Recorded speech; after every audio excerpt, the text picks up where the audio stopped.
Hello and welcome. दोस्तों, उम्मीद है कि आप सब अच्छे होंगे। वे मेकर में आपका स्वागत है। दोस्तों, इस वीडियो में हम शुरू करने जा रहे हैं विंग्स ऑफ फायर, जो लिखी है एपीजे अब्दुल कलाम ने। हमें सब लोग को पता है कि एपीजे अब्दुल कलाम को रॉकेट मैन ऑफ इंडिया कहते हैं, मिसाइल मैन ऑफ इंडिया कहते हैं, और उसने बहुत अचीवमेंट्स की है इंडिया के लिए। एंड वो 11th प्रेसिडेंट भी रहे हैं इंडिया की, और उसे पॉपुलरली कहा जाता है पीपल्स प्रेसिडेंट। वो पहला साइंटिस्ट था जो इस ओहदे पे फाइज हो गया था। ठीक है, तो ये सब हमें पूरी किताब नहीं पढ़नी है विंग्स ऑफ फायर, हमें पढ़ना है इसका एक्सट्रैक्ट। ये विंग्स ऑफ फायर की बुक है, ये डिवाइडेड है 4 पार्ट्स में। पहला पार्ट जिसे कहा जाता है ओरिएंटेशन, सेकंड पार्ट है क्रिएशन, थर्ड पार्ट है प्रोपिटिएशन एंड लास्ट पार्ट है कॉन्टेम्पलेशन। ठीक है, पर हमें इसका पहला ही पार्ट पढ़ना है इस एक्सट्रैक्ट में, जो है ओरिएंटेशन। ठीक है, जो बेस करता है एपीजे अब्दुल कलाम आज़ाद की इनिशियल लाइफ में, कहाँ वो पैदा हुआ और कैसे उसने अपनी तालीम हासिल की, और उसे कौन कौन से मुश्किलातों का सामना करना पड़ा अपनी तालीम हासिल करने के लिए। ठीक है, once I settled down at Schwartz high school Ramanathapuram, the enthusiastic 15 years old within me remerged। APJ Abdul Kalam कहता है कि जो ही मुझे एडमिशन मिला, कहाँ पे, शिवाटिस हाई स्कूल, जो कहाँ पे था, रामनपोथरम में था,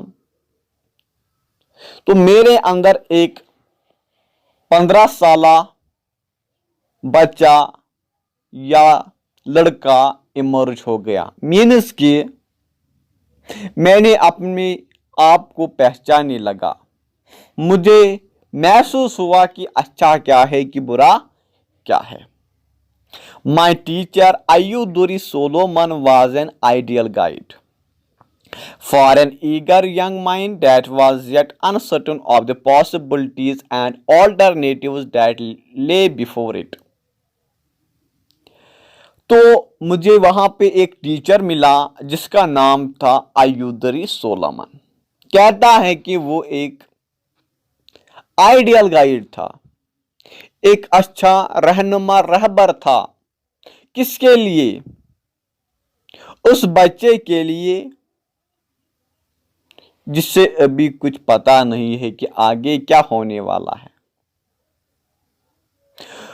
उसके आगे कौन सी अनसर्टेनिटीज आने वाली है। तो ये अय्यूदरी सोलोमन उसके लिए आइडियल गाइड साबित होता था। वो इसको अच्छा रास्ता दिखाता था, वो उसको ट्रैक पे लाता था। He made his students feel very comfortable in class with his warm and open-minded attitude। Iyadurai Solomon जो थे, वो अपने स्टूडेंट्स को अच्छी तरह से ट्रीट करते थे, वो उनको कंफर्टेबल फील कराता था, और वो नरम मिजाज का मालिक था, ओपन माइंडेड था वो, ना उसमें कोई एटीट्यूड था, ना ही और कुछ। He used to say that good students could learn more from a bad teacher than a poor student from even a skilled teacher। वो हमेशा कहा करते थे कि अगर बच्चा बहुत अच्छा हो पढ़ने लिखने में, तो वो, या अगर उसे दिलचस्पी हो, लगन हो पढ़ने लिखने में, अगर वो एक अनएक्सपीरियंस्ड टीचर के साथ भी पढ़ सके, उसे सीख सके, तो वो सीख सकता है। मगर अगर कोई अब बच्चा पढ़ने लिखने में दिलचस्पी नहीं रखता हो, अगर उसे हम कोई भी टीचर लाके खड़ा करे, तो वो कुछ सीख नहीं सकता है। During my stay at Ramanpotharam, my relationship with him grew beyond that of teacher and pupil। मगर जो ही मैं रामापुत्रम में रहा, मेरी उसके साथ जो रिलेशन थी वो सिर्फ स्टूडेंट एंड टीचर ही से ही महदूद नहीं थी, हम एक अच्छे दोस्त भी बन गए। हम अपनी फीलिंग्स को शेयर करते थे। इन हिज कंपनी, उसकी उसकी कंपनी में, I learn that one could exercise enormous influence over the events of one's own life. मैंने सीखा कि कोई इंसान दूसरे इंसान से मुतासिर हो सकता है, उससे चालो चलन से, उसके रहनो सहन से वो इम्प्रेस हो सकता है और वो इसकी जिंदगी पे बहुत बड़ा इम्पैक्ट भी डाल सकते हैं। अय्युदरी सोलोमन यूज्ड टू से, अय्युदरी सोलोमन हमेशा कहा करता था, to succeed in life and achieve results, अगर आपको अपनी जिंदगी में आगे बढ़ना है और अच्छे नताइज हासिल करने हैं, you must understand and master three mighty forces, आपको हमेशा तीन चीजों पर काबू करना पड़ेगा। आपको हमेशा तीन अजीम, तीन इंपॉर्टेंट चीजें सीखनी पड़ेंगी और उन पे काबू करना सीखना पड़ेगा। वो क्या है? पहला है डिजायर, ख्वाहिश, बिलीफ, यकीन, एंड एक्सपेक्टेशंस, उम्मीद। अगर किसी के दिमाग में, दिल में ये सब चीजें हो तो वो कुछ भी कर सकता है। कौन कौन सी चीज? Desire, belief and expectation. Iyadurai Solomon who later became a reverend, जो अय्युदरी सोलोमन था वो फिर बन गया क्या? एक रिवरेंड, एक पादरी चर्च में। taught me, उसने मुझे सिखाया, that before anything I wanted could happen, I had to desire it intensely and be absolutely certain it would happen. वो क्या कहा करता था? वो मुझे कहता था, अगर तुम कुछ जिंदगी में करना चाहते हो, पहले उसके लिए आप डिजायर बनाओ, ख्वाहिश बनाओ कि मुझे ये चीज डेफिनेटली करनी है। एक गोल सेट करो, ठीक है, और इतना इस पे डिजायर रखो, बहुत ही ज्यादा इस पे क्या डिजायर रखो, ठीक है, उठने बैठने पे आप ये याद करो। To take an example from my own life, APJ कहता है कि चलो मैं अब अपनी जिंदगी के बारे में एक मिसाल देता हूं। I had been fascinated by the mysteries of the sky, मैं हमेशा जो आसमानों के भेद है, राज है, मैं इनसे बहुत ज्यादा फैसिनेट होता था। And the flight of birds from early childhood, और मैं सोचता रहता था, हैरान था कि जो ये परिंदे हैं ये कैसे फ्लाई करते हैं आसमानों में।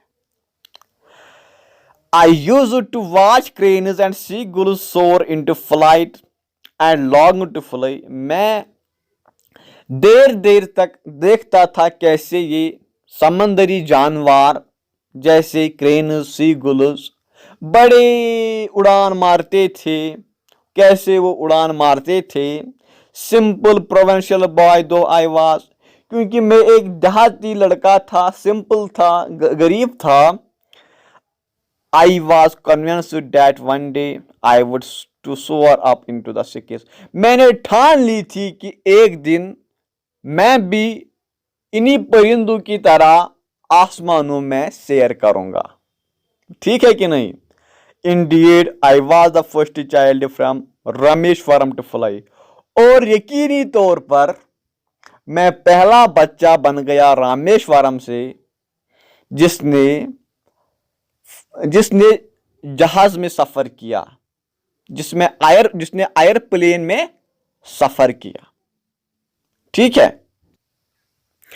Ayudhri Solomon was a great teacher because he instilled in all the children a sense of their own worth.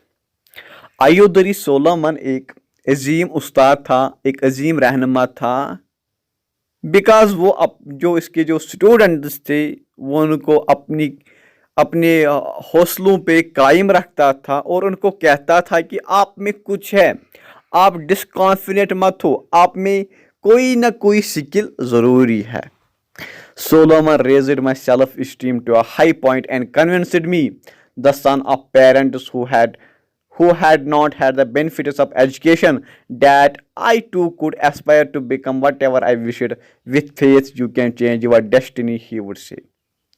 APJ Abdul Kalam कहता है कि अयुदरी सोलोमन ने भी मेरा सेल्फ स्टीम बढ़ाया और मुझे बताया कि आप में कुछ है, और मुझे कन्विंस किया कि जो आपका बाप दादा है उन्होंने एजुकेशन से कोई फायदा नहीं उठाया है, बट ये आप लोगों की अब अपॉर्चुनिटी है, अब आप एजुकेशन से हर एक फायदा उठा सकते हो। ठीक है, और मुझे कहा कि जो आपकी मर्जी हो वो आप पढ़ सकते हो, जिसमें आपका इंटरेस्ट हो वो आप पढ़ सकते हो, और आप अपने काबिलियत से और आप अपने बिलीफ से और अपनी एतमाद से अपनी तकदीर को बदल भी सकते हो। ये कौन कहता था? ये अयूदरी सोलोमन कहता था। One day when I was in the fourth form, APG कहता है कि जब मैं चौथी कक्षा में पढ़ रहा था, my mathematics teacher Ramakrishna Iyer was teaching another class, और उसी टाइम जो मेरा मैथमेटिक्स टीचर था वो दूसरे क्लास को भी मैथमेटिक्स पढ़ा रहा था। Inadvertently, I wandered into that classroom and in the manner of an old-fashioned despot. और ऐसी घूमते घूमते मैं उस क्लास में पहुंच गया जहां पे रामाकृष्ण अय्यर क्या पढ़ा रहा था उस टाइम? मैथमेटिक्स। मैं ऐसे ही गया था वहां, मतलब बिना किसी डर के, बिना किसी ख्याल के मैं वहां गया। Ramakrishna Iyer caught me by the neck and caned me in front of the whole class. Ramakrishna Iyer ने इसको गर्दन से पकड़ा और सब के सामने खड़ा किया, मतलब एक ह्यूमिलिएशन की। किसको? अब्दुल कलाम को। मनी मंथ्स लेटर, बहुत महीनों बाद, when I scored full marks in mathematics, जब मेरे मैथमेटिक्स के अच्छे मार्क्स आ गए, he narrated the incident to the entire school at the morning assembly, तो उसने ये सारा वाक़ा मॉर्निंग असेंबली पे सबको बता दिया। किसने? रामाकृष्ण अय्यर ने। Home however I can becomes a great man, take my word. This boy is going to bring glory to his school and to his teacher. His praise quite made up for the earlier humiliation. Ramakrishna Iyer ने morning assembly में सबको बताया कि मेरे words लिख लो, मैं जिंदा होगा या नहीं, ठीक है, कौन जिंदा होगा, बट ये लिख लेना कि ये बच्चा, ये लड़का एक दिन कमाल करेगा, एक दिन बड़ा आदमी बनेगा, ये अजीम आदमी बनेगा, मेरे वर्ड्स ले लो, ठीक है। ये अपनी स्कूल की शान को बढ़ाएगा और अपने उस्तादों की भी। APG कहता है कि फिर जो पहले जो इसने मुझे इंसल्ट की थी, ह्यूमिलिएशन की थी, अब उसका कोई माने नहीं रहा। क्यों नहीं रहा? बिकॉज इसने अब अच्छी तरह से इसकी प्रेज की, क्योंकि इसने इसकी इतनी प्रेज की, जो इसकी अर्लियर ह्यूमिलिएशन थी उसकी अब कोई वैल्यू नहीं रही थी। The time I completed my education at Schwartz, I was a self-confident boy determined to succeed. APJ Abdul Kalam कहता है कि जब मैंने श्वार्ट्ज हाई स्कूल से अपनी तालीम मुकम्मल की तो उस टाइम पे मैं एक सेल्फ कॉन्फिडेंट बन चुका था और मुझे हौसला था, मुझे बिलीव था कि अब मैं सक्सीड होऊंगा, अब मुझे किसी की वो रहनुमाई नहीं लेनी है, ठीक है। The decision to go in for further education was taken without a second thought. अब मुझे आला तालीम हासिल करनी थी, हायर एजुकेशन हासिल करनी थी, बट मैंने उसके बारे में ज़्यादा गौर व फिक्र नहीं की। To us in those the awareness of the possibilities for a professional education did not exit. Higher education simply meant going to college. हमारे लिए उन दिनों ये नहीं पता था कि प्रोफेशनल कोर्सेज एग्जिस्ट करते हैं, लाइक डॉक्टरी, इंजीनियरिंग एट्सेट्रा, ये एग्जिस्ट करते हैं कि नहीं, क्योंकि ये देहाती लड़का था, इसे पता नहीं था, ठीक है। और इनका यही बिलीव था और इनका यही मानना था कि एजुकेशन, हायर एजुकेशन सिंपली कहाँ मिलती है, कॉलेज में हम एडमिशन करेंगे, वही हमारी वहीं पे हम आला तालीम हासिल कर सकते हैं। The nearest college was at Trichinopoly, spelled Trichinopoly those days and called Trichy for short। और ये कहता है कि हमारे यहाँ कहाँ पे नज़दीक कॉलेज था, त्रिचनोपाली में, वही मुझे नज़दीक कॉलेज पढ़ता था जिसे हम शॉर्ट में ट्रिची कहते हैं। In 1950, I arrived at S.T. Joseph's College, Trichy to study for the intermediate examination। 1950 में अब्दुल कलाम ने S.T. जोसेफ्स कॉलेज में एडमिशन लिया, ताकि वो जो कहाँ पे था, त्रिची में था, मतलब त्रिचनोपोली में था, ताकि वो वहाँ पे अपना इंटरमीडिएटरी एग्जामिनेशन क्लियर करे। I was not a bright student in terms of examination grades, but thanks to my two buddies back in Rameswaram I had acquired a practical bent of my mind. Abdul Kalam यहाँ पे कहता है कि मैं वो अच्छा बच्चा नहीं था इन टर्म्स ऑफ मार्क्स, मुझे मार्क ज़्यादा नहीं आती, तो मैं उस हिसाब से ब्राइट स्टूडेंट नहीं था, मगर मैं शुक्रगुजार हूँ मेरे घर में जो दो आदमी थे, दो शख्स थे, उन्होंने मेरी रहनुमाई की, उन्हीं की रहनुमाई से मुझे एक प्रैक्टिकल बेट माइंड हासिल हो गया, मतलब कि मैं अब अच्छी तरह से अपने फैसले कर सकता, उन्होंने मुझे अच्छी तरह से गाइड किया था। Whenever I returned to Rameshwaram from Shwatis, my elder brother Mustafa Kamal, who ran a provision store on the railway station road, would call me in to give him a little help and then vanish for hours together, leaving the shop in my charge।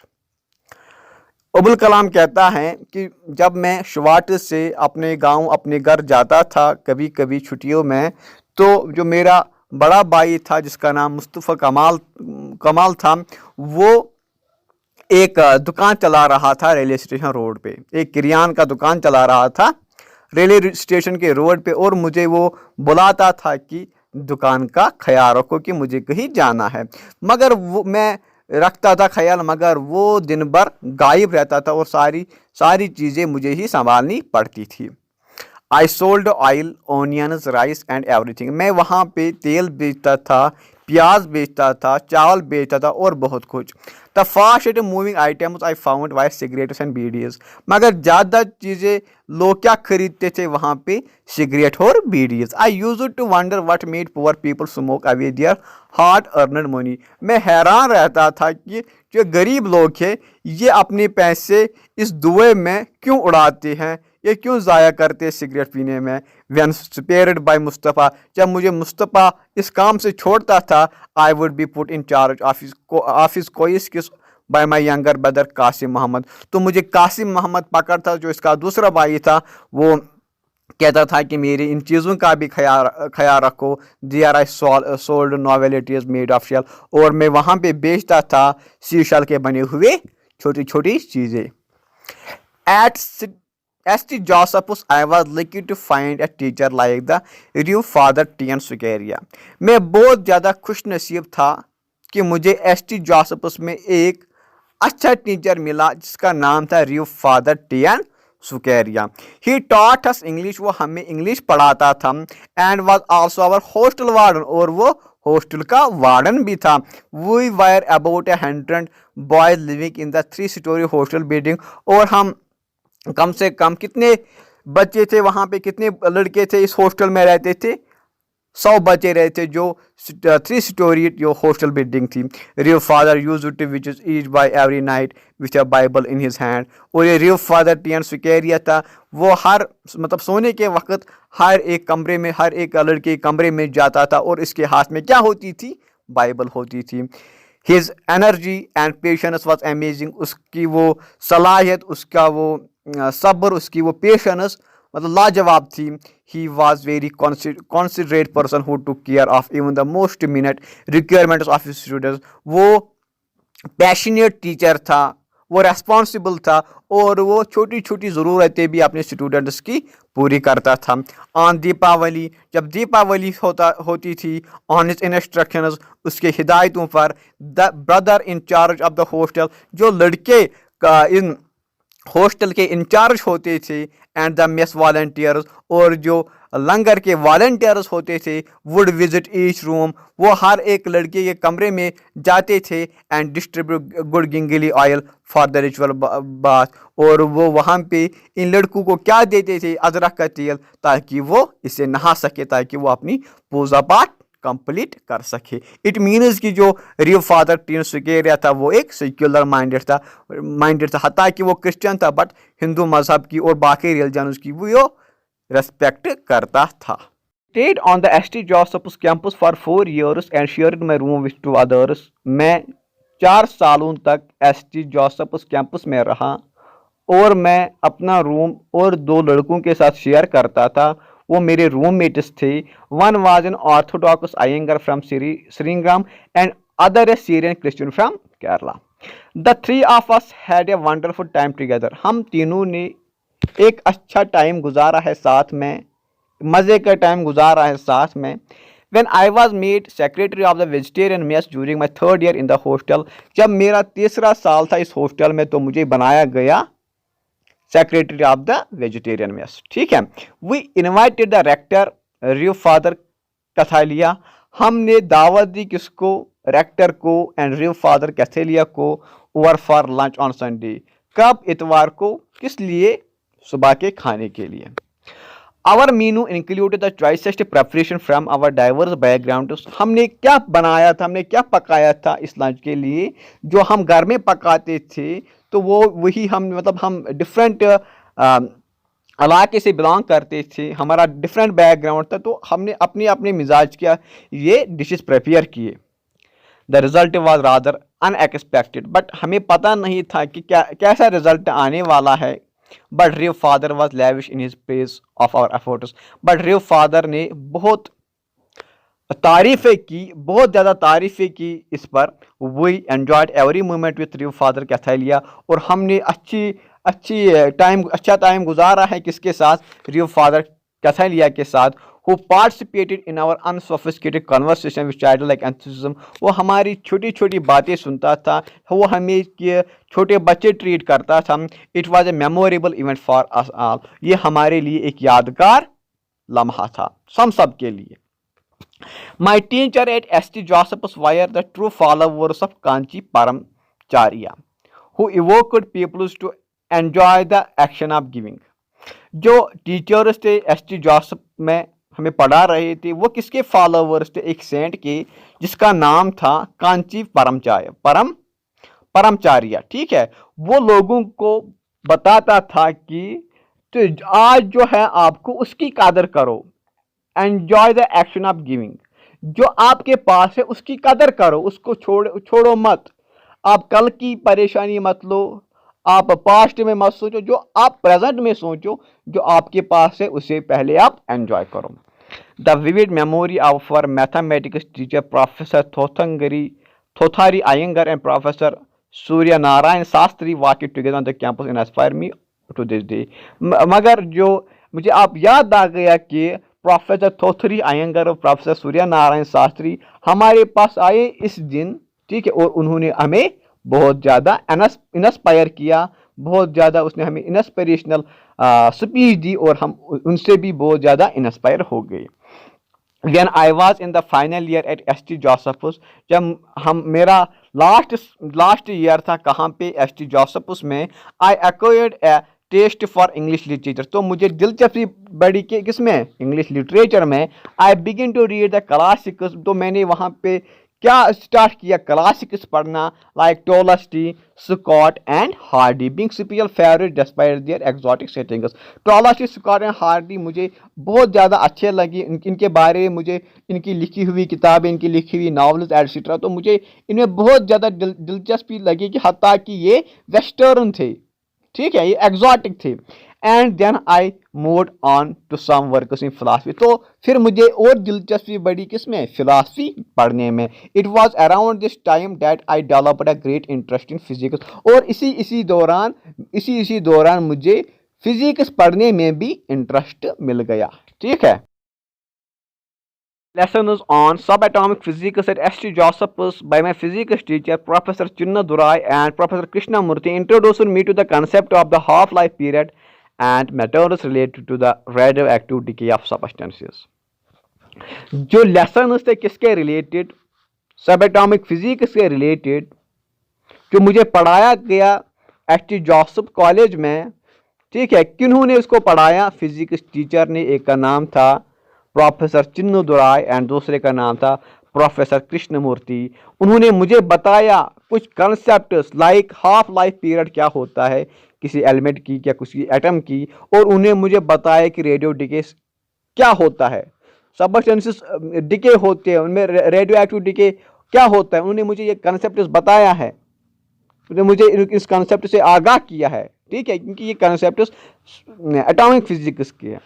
Siva Subramaniam Iyer, my science teacher at Rameshwaram, had never taught me that the most subatomic particles are unstable and they disintegrate after a certain time into other particles. जो मेरा teacher था सुब्रमण्यम अय्यर, जो मुझे पढ़ा रहा था science कहाँ पे, रामेश्वरम में, उसने मुझे कभी नहीं बताया कि जो ये सब एटॉमिक पार्टिकल्स होती है ये एक अनस्टेबल होते और ये डिसइंटीग्रेट होते हैं, टूट जाते हैं, और ये फिर दूसरे पार्टिकल्स में तब्दील होते हैं। ठीक है, all this I was learning for the first time, ये सब कुछ मैं पहली बार पढ़ रहा हूं और सीख रहा हूं।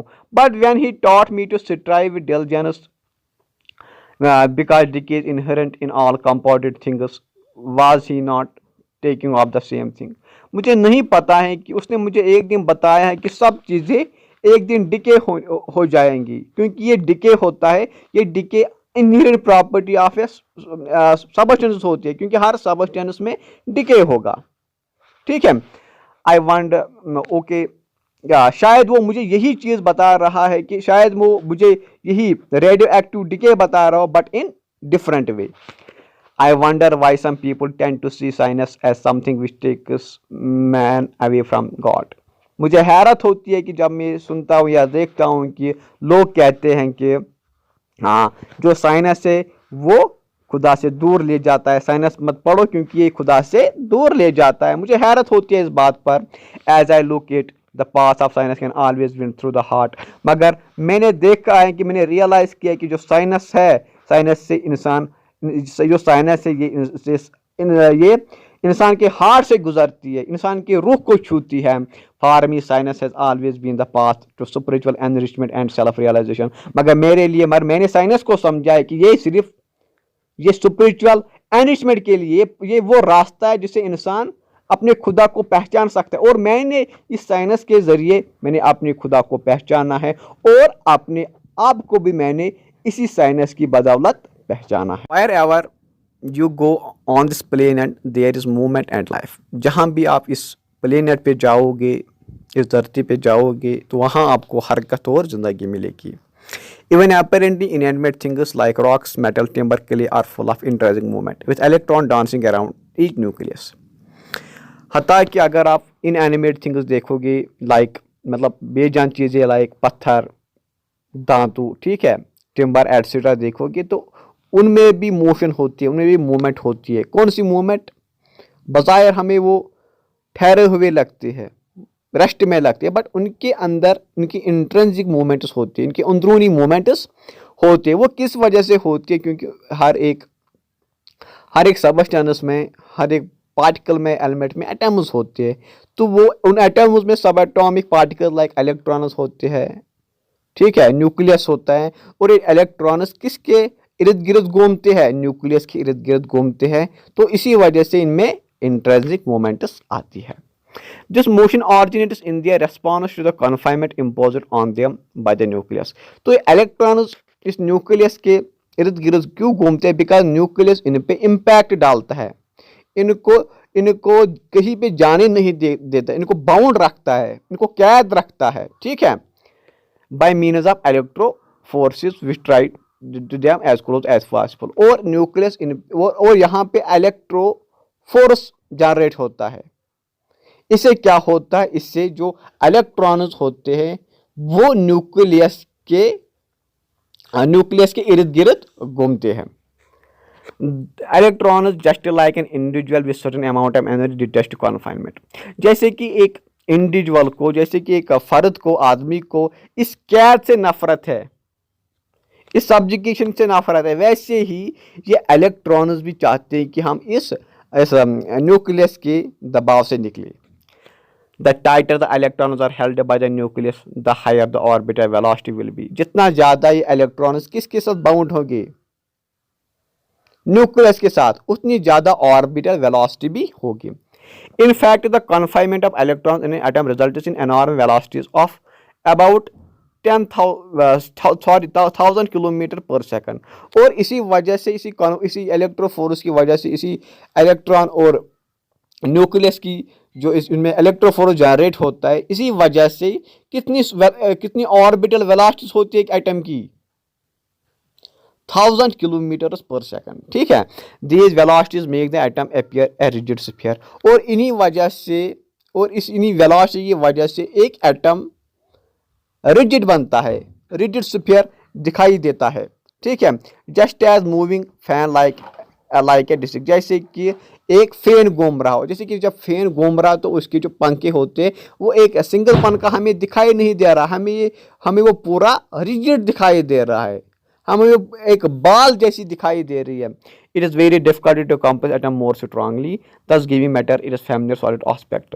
ये बहुत ज़्यादा डिफिकल्टी है, आप एटम को कंप्रेस करो बहुत ज़्यादा, ये बहुत ही आप स्ट्रांगली एटम को कंप्रेस नहीं कर सकते हो। Every solid thus contains much empty space within and everything stationary contains great movement within it. हर एक एटम, हर एक सॉलिड होता है, जो सॉलिड होता है उनके अंदर में क्या होती है, उसके अंदर क्या होती है, बहुत बड़ी स्पेसेस होती है, ठीक है, बहुत बड़ी एम्प्टी खाली स्पेसेस होती है इसके अंदर। और जो हमें स्टेशनरी दिखाई देता, सब कुछ स्टेशनरी नहीं है, हर एक चीज़ में मूवमेंट्स है इसके अंदर, हर एक में क्या मूवमेंट्स। आपके पास मोबाइल फ़ोन है, जो मोबाइल फ़ोन में भी मूवमेंट है, बट वो मूवमेंट हमें दिखाई नहीं दे रही है क्योंकि वो इसके एटम्स में और इसके इलेक्ट्रॉन्स में है। It is through the great dance of the Shiva is being performed on earth during every moment of our existence। ये ऐसा है कि जो शिवा का अजीम रक़्स हमारे वजूद के हर लम्हे के दौरान ज़मीन पर पेश किया जा रहा है। मतलब कि जो भी हमें दिखाई दे रहा है इस धरती पर, वो किससे भरा हुआ है, वो लाइफ से भरा हुआ है और मूवमेंट से भरा। When I joined the BSc degree course at ST Joseph's, I was unaware of any other option for higher education। जब मैंने BSc का एडमिशन लिया ST Joseph's कॉलेज में, तो मुझे पता नहीं था कि और भी कोई ऑप्शन है किसके लिए, हायर एजुकेशन हासिल करने के लिए। Nor did I have informed about the career opportunities available to a student of science। और नहीं मुझे मालूम था कि स्टूडेंट ऑफ साइंस के लिए और कौन सी कैरियर अपॉर्चुनिटीज़ प्रोवाइड होने वाले हैं फ्यूचर में। Only after obtaining a BSc did I realise that physics was not my subject. जब मैंने BSc की डिग्री हासिल की तब मुझे पता चला कि फिजिक्स मेरा असली सब्जेक्ट नहीं था, ठीक है। I had to go into the engineering to realise my dreams. मुझे चाहे कि मैं इंजीनियरिंग कर सकूँ और वहीं पर मैं अपनी ड्रीम्स को रियलाइज कर सकूँ, वहीं पर मैं अपने ड्रीम्स पूरे कर सकूँ, ठीक है। Better okay, I could have joined the engineering course long ago right after finishing my intermediate course. और कहता है कि मुझे चाहे कि जैसे मैंने शुवाटस हाई स्कूल से अपनी तालीम हासिल की है, तो तभी मुझे चाहे कि मैं इंजीनियरिंग कॉलेज में दाखिला लूँ, ठीक है। बेटर लेट देन नेवर, मगर देर आई दुरुस्त आई, ठीक है। I told myself as I made the detour. तो मैंने अपने आप से फैसला किया कि मुझे अब डिटोर लेना है। डिटोर मीन्स कि यू टर्न लेना है, कि किसको पहले चाहे कि इंजीनियरिंग पढ़ी, इंजीनियरिंग कॉलेज में एडमिशन लिया, बट इसने क्या किया, इसने अब BSc कंप्लीट किया, ये 4 साल इसमें लगाए, ठीक है। अब ये चाहता है कि मैं अब इंजीनियरिंग फिर से करूं, मैं अब वहीं से पढ़ूं जहां पे मैंने छोड़ा था आज से 4 साल पहले, ठीक है। applying for admission into the Mada Institute of Technology regarding the crown jewel for the education in South India at a time। और इसने अप्लाई किया कहाँ पे, MIT Madras institute of technology, जो इस वक्त था एक अजीम टेक्निकल एजुकेशन इंस्टीट्यूट, कहाँ पे, साउथ इंडिया में उस वक्त। ठीक है। I managed to be on the list of selected candidates, but admission to this prestigious institution was an expensive affair। Abdul Kalam यहाँ पे कहता है कि मैंने MIT में एंट्रेंस दिया और मेरी सीट पक्की हो गई, मैं सिलेक्ट हो गया, अब मुझे वहाँ पे एडमिशन लेना था। But admission to this prestige institution was an expensive affair, but हमारे पास उतने पैसे नहीं थे ताकि मैं इस यहाँ पे एडमिशन ले सकूँ, इस अजीम इंस्टीट्यूशन में एडमिशन ले सकूँ। अराउंड 1,000 रुपये was required and my father could not spare that much money. कितना चाहिए था इसको वहाँ पे एडमिशन करने के लिए? 1,000 रुपया। 1,000 रुपया उस टाइम पे मामूली बात नहीं थी, और उसका बाप भी कहीं से अरेंज नहीं कर सकता था। At that time my sister Zohra stood behind me marketing her gold bangles and chain. उस टाइम पे मेरी बहन है, उसने मेरा साथ दिया और उसने अपनी कुछ गोल्ड ज्वेलरी थी, लाइक उसकी बैंगल्स थी, उसकी चेन थी, उसने वो गिरवे रख दी।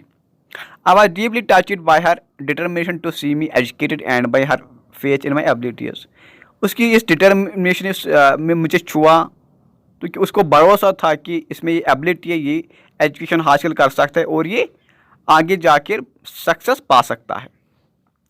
आई vowed to realise her bangles from marketing with my own earning. और मैंने कसम ली कि मैं जो इसने ये मार्केटेज ये ज्वेलरी रखी है, मैं इसको छुड़ाऊँगा अपनी कमाई से। तो only way before me to earn money at that point of time was to study hard and to get a scholarship. और उस टाइम मेरे जहन पे सिर्फ था कि पैसे कमाने, और उसके लिए इसको ज़्यादा पढ़ना था, बहुत ज़्यादा मेहनत करनी थी, और इसको एक स्कॉलरशिप भी लेनी थी ताकि ये घर वालों पे बोझ ना बन सके। I went ahead at a full steam. और मैंने यही जज्बा रखा अपनी पढ़ाई के दौरान। What fascinated me most at MIT was the sight of two decommissioned aircraft displayed there for the demonstration of the various subsystems of flying machine। मुझे सबसे हैरान किसने किया MIT में, मुझे वहाँ पे दो खराब हुए, दो बेकार एयरक्राफ्ट्स थे, दो जहाज़ थे जो वहाँ पे रखे गए थे ताकि जो स्टूडेंट्स है इनका मुआयना कर सके और डिफरेंट पार्ट्स किसके सीखे, मतलब कैसे बनाती है एयरक्राफ्ट, मतलब सीखे कि कैसे कैसे बनाती है, तो इसीलिए वहाँ पे ये रखे गए। I felt a strange attraction towards them. मुझे पता नहीं कि मुझे उनसे क्या अट्रैक्शन थी। And would sit near them for long after other students had gone back to their hostels. मैं बहुत देर तक इनके सामने बैठता था, जब हमें छुट्टी होती थी मैं इन्हीं के पास बैठता था, इन्हीं को देखता रहता था। और मगर जो बाकी जो स्टूडेंट्स थे वो अपने कॉलेजेस जाते थे, ठीक है, सॉरी वो अपने हॉस्टल्स में जाते थे, बट मैं इन्हीं एयरक्राफ्ट्स के सामने रहता था। Admiring man is will to fly free in the sky like a bird. जो अजीम आदमी होते हैं तो वो आसमान में सफ़र करते हैं, आसमान में चलते हैं, जैसे कि कौन करते हैं, परिंदे करते हैं। After completing my first year when I had to opt for specific branch I almost spontaneously chose aeronautical engineering. जब मैंने फर्स्ट ईयर कंप्लीट किया है कहाँ पे, MIT में, तो मुझे चूज़ करनी थी एक स्पेसिफिक ब्रांच, ठीक है, एक स्पेसिफिक सब्जेक्ट उसको चूज़ करना जिसको इसमें आगे जाकर अपना प्रोफेशनल कोर्स स्टैंड करना था। I almost spontaneously chose aeronautical engineering. तो मैंने कौन सी ली, मैंने कुछ सोचा नहीं, बट मैंने किस पे टिक मारी, मैंने क्या डिसाइड किया मुझे क्या लेना है, aeronautical engineering. The goal was very clear in my mind now. अब ये गोल मेरे अंदर बैठ गया था, क्या, I was going to fly aircraft. मुझे अब क्या करना है, मुझे एयरक्राफ्ट चलाना है, ठीक है, क्योंकि एरोनॉटिकल इंजीनियरिंग किसे डील करती है, ये स्पेस क्राफ्ट से, एयरप्लेन से, ठीक है। Which okay I was convinced of this despite being aware of my lack of assertiveness. But मैंने किसी की परवाह नहीं की, ना मैंने वो लैक ऑफ एजर्टिनेस की सोची, ना मैंने लैक ऑफ कॉन्फिडेंस की सोची जो मुझसे जुड़ी हुई थी। किस वजह से, क्योंकि मैं एक देहात से बिलोंग करता था, एक रूरल फैमिली से बिलोंग करता था, एक गरीब फैमिली से बिलोंग करता था अराउंड दिस टाइम। और इसी समय में I made special effort to try and communicate with different kinds of people. मैंने सोचा कि मैं दूसरे लोगों के साथ मिलजुलूँ, उनके साथ मशवरा लूँ, उनको पूछूँ कि क्या सही है क्या गलत है। देयर वायर सेटबैक्स, मगर वहाँ पे क्या थी, सेटबैक्स थी, डिसअपॉइंटमेंट्स थी, ठीक है, एंड डिस्ट्रैक्शंस थी, ठीक है। By but my father inspiring words and calm in this periods of nebulous. जब मैं बहुत ज़्यादा कंफ्यूज था, बट मुझे किसने साथ दिया, उन वर्ड्सों ने जो मुझे एक दफ़ा मेरे बाप ने कही थी।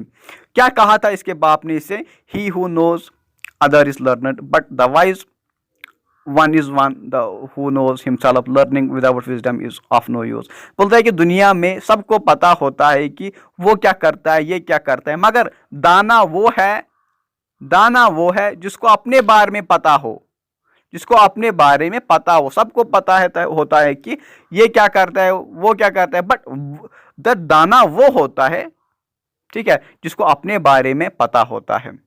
और उसने ये भी कहा था कि learning without wisdom is of no use.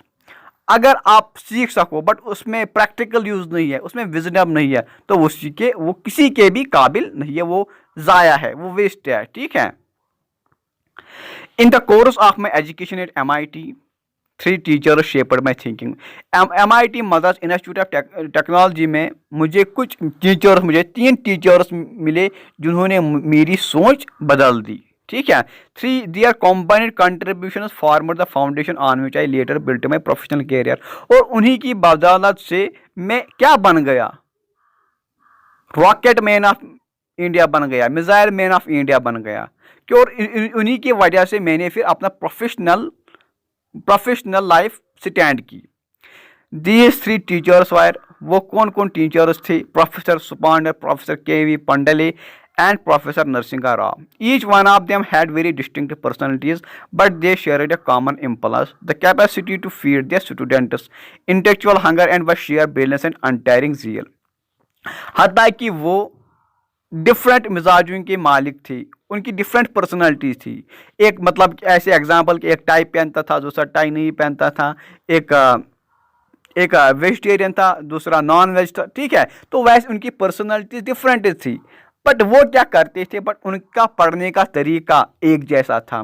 वो अपने स्टूडेंट्स को अच्छी तरह से ट्रीट करते थे, उनका पढ़ने का तरीका एक सिमिलर था। हालांकि वो डिफरेंट पर्सनालिटीज थी, उनका रहन सहन का तरीका डिफरेंट था, बट वो एक ही तरीके से अपने स्टूडेंट्स को पढ़ाते थे, ठीक, एक जज्बे के साथ वो अपने स्टूडेंट्स को पढ़ाते थे। वो उनकी अनटायरिंग एफर्ट्स एक